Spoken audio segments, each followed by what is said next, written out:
प्यारे बच्चों, आज हम लोग हिंदी के व्याकरण खंड के अंतर्गत समास के विषय में पढ़ेंगे।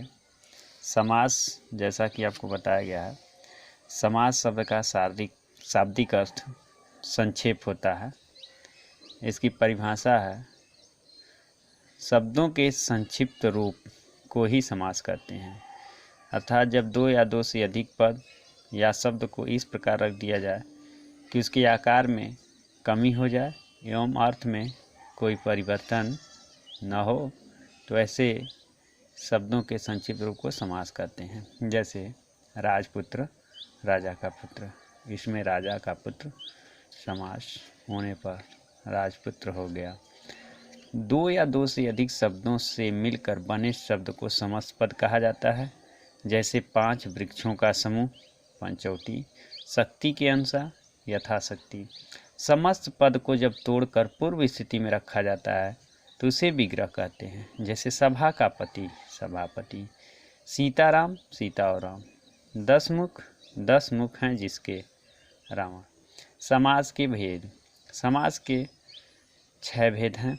अव्ययभाव समास, तत्पुरुष समास, कर्मधारय समास, द्विग समास और द्वंद्व समास तथा बहुव्रीहि समास। कक्षा 10 के पाठ्यक्रम के अनुसार समास जो हैं वह कर्मधारय, द्विग, द्वंद्व, बहुव्रीहि, ये 4 समास सिलेबस में रखे गए हैं। तो आप एक एक समास के बारे में उसकी परिभाषा और उदाहरण को ध्यान से देखेंगे। कर्मधारय समास, जिस समास में प्रथम पद विशेषण तथा द्वितीय पद विशेष्य होता है। प्रथम दूसरे के विशेषता प्रकट करता है, यानी पहला पद जो है दूसरे पद की विशेषता प्रकट करता है। और पहला पद क्या होता है? विशेषण होता है। दूसरा पद विशेष्य होता है। जैसे श्वेत कमल, श्वेत है जो कमल, इसमें श्वेत जो है विशेषण है और कमल विशेष्य है। चंद्रमुख, चंद्रमा के समान मुख। स्वर्ण कलश, स्वर्ण का है जो कलश। सत्य पुरुष, सत्य है जो पुरुष। महात्मा, महान है जो आत्मा। लाल मिर्च, लाल है जो मिर्च। लाल विशेषण और मिर्च विशेष्य।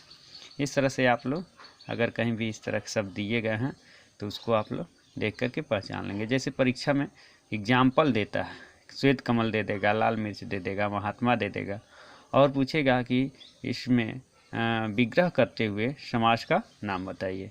तो विग्रह तो आप देख करके कर सकते हैं, लेकिन उसके समास की पहचान करना बहुत ज़रूरी है। और इसका पहचान तभी हो पाएगा जब आप लोग विशेषण के बारे में जानते रहेंगे।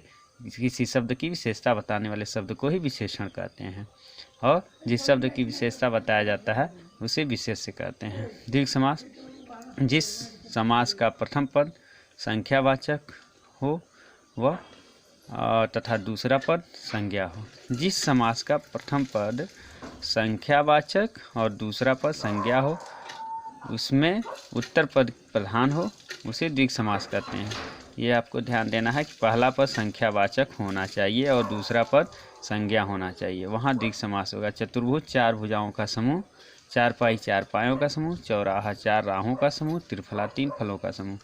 कई बार आप देखेंगे जहाँ पहला पद संख्यावाचक तो रहेगा, लेकिन उसका तीसरा अर्थ जब निकल जाएगा तो वह द्विग समास न होकर के बहुव्रीहि समास हो जाएगा।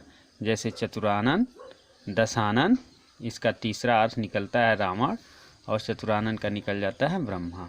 तो यहाँ पे अलग समास हो जाएगा बहुव्रीहि समास। इस बात का आप ध्यान देंगे, बहुव्रीहि और द्विग में अंतर है। द्विग का में तीसरा अर्थ नहीं होगा और बहुव्रीहि में तीसरा अर्थ प्रयुक्त हो जाता है। अगला समास है द्वंद्व समास। जिस समास में दोनों पद प्रधान होते हैं और इसमें या अथवा और का लोप होता है उसे द्वंद्व समास कहते हैं। जैसे रात दिन, रात और दिन, हानि लाभ, हानि और लाभ, जीवन मरण, जीवन और मरण। तो इस तरह से आप लोग पाप पुण्य, पाप और पुण्य, इसमें बीच में ये चिन्ह, निर्देशक का चिन्ह रहता है और विग्रह करने पर और शब्द आ जाता है तो वहाँ पे द्वंद्व समास होता है। तो इसको भी आप लोग अभ्यास के द्वारा समझ सकते हैं और इसके बारे में जान सकते हैं। अगला बहुव्रीहि समास और ये आपके सिलेबस का अंतिम समास है। जिस समास में दोनों पदों में से कोई पद प्रधान हो, जिस समास में दोनों पद में से कोई पद प्रधान न अन्य पद प्रधान हो, दोनों पद में से कोई पद प्रधान न हो और अन्य पद प्रधान हो, उसे बहुब्रीहि समास कहते हैं। जैसे दो पद है चंद्रशेखर, ये दोनों प्रधान न होकर के इसका तीसरा अर्थ प्रधान हो जाता है, वहीं पे बहुब्रीहि समास होता है। जैसे चतुरानन, चार हैं आनंद जिसके अर्थात ब्रह्मा जी। चंद्रशेखर, चंद्र है शिखर पर जिसके अर्थात शिव जी। दशानन, 10 हैं आनंद जिसके अर्थात रावण। लंबोदर, लंबा है उदर जिनका अर्थात गणेश जी। तो इस तरह से परीक्षा में आप 2 नंबर का प्रश्न इससे आएगा बोर्ड की परीक्षा में, होम एग्जाम में भी।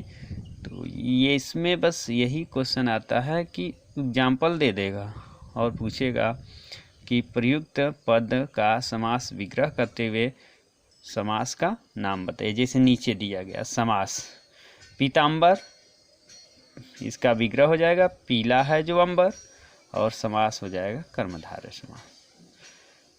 इसमें बहुब्रीहि समास भी हो सकता है अगर विग्रह हम दूसरे तरह से करेंगे। जैसे पीला है अंबर जिसका अर्थात कृष्ण, तो यहाँ पे बहुब्रीहि हो जाएगा।